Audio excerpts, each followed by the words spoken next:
There's something almost absurd about the sound of a military jet passing overhead, that low chest-compressing roar that makes you look up instinctively, squinting into the sky like you're going to see anything useful. What you're actually hearing, if you want to think about it that way, is somewhere between $50 and a few $100 million moving very fast through the air, possibly faster than sound. So let's actually talk about what that money buys.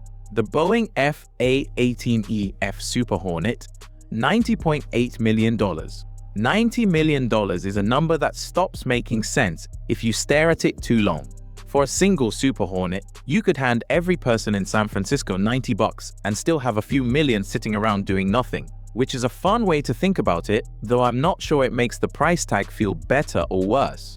Fully loaded, the thing weighs close to 47,000 pounds and can push past 1190 miles per hour, which, I mean, look, I drive a 2026 Civic, so that number is essentially fictional to me. It carries 11 weapon stations, including wing stations fitted for air-to-air missiles, air-to-ground missiles, and bombs, plus a 20mm Gatling gun that fires at a genuinely terrifying 6,000 rounds per minute.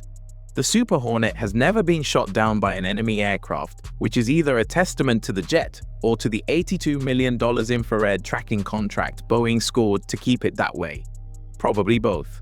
Total development and manufacturing costs for the whole program run somewhere around $57.8 billion, which is the kind of figure that just sort of sits there and dares you to react to it. The F-35 Lightning II, $82 to $103 million.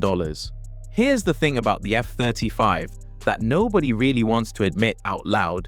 It was supposed to be the affordable option. 3 variants, A through C, designed for different roles, meant to replace older aircraft without bankrupting the program. And if you're just looking at the sticker price, somewhere between $82 and $103 million depending on the model, it's actually cheaper than some of the other planes we'll get to. But buying the jet is almost beside the point.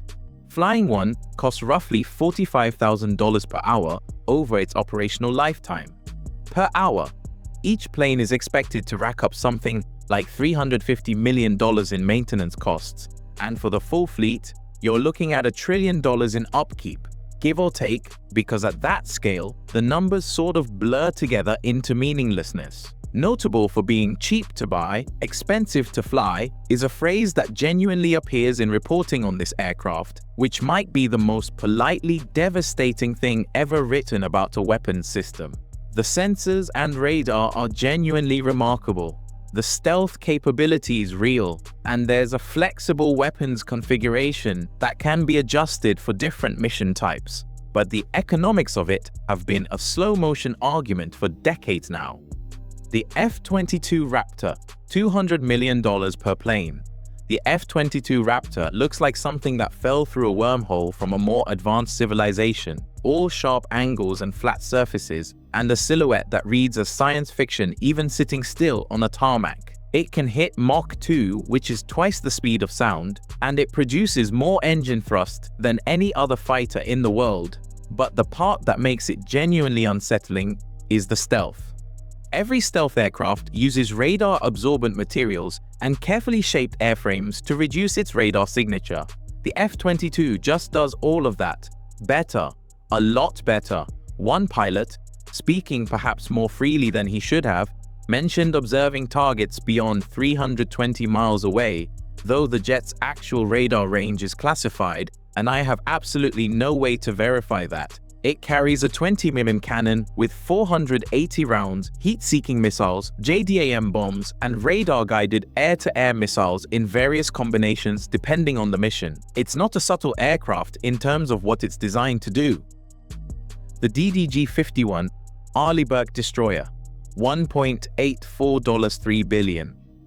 We've left the sky. Good. The DDG-51 or Arleigh Burke class destroyer costs just under $2 billion per ship, which sounds outrageous until you consider that it's basically a small floating city with 350 sailors on board and enough firepower to ruin someone's entire decade.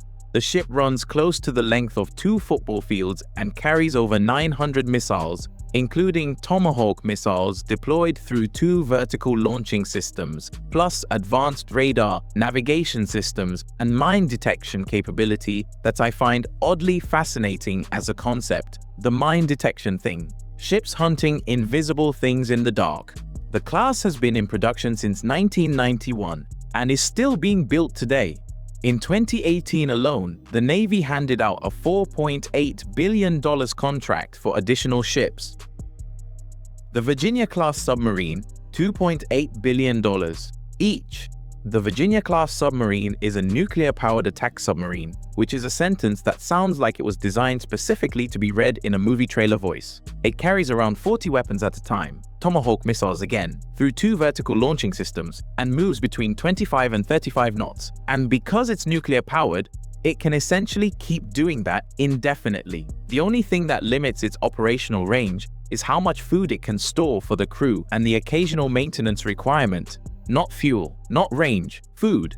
I genuinely don't know how the people who crew these things think about it. 800 feet underwater with a nuclear reactor running behind a bulkhead. Maybe you stop thinking about it after a while. Maybe that's the point. Like and subscribe. Oh, and maybe turn on post notifications.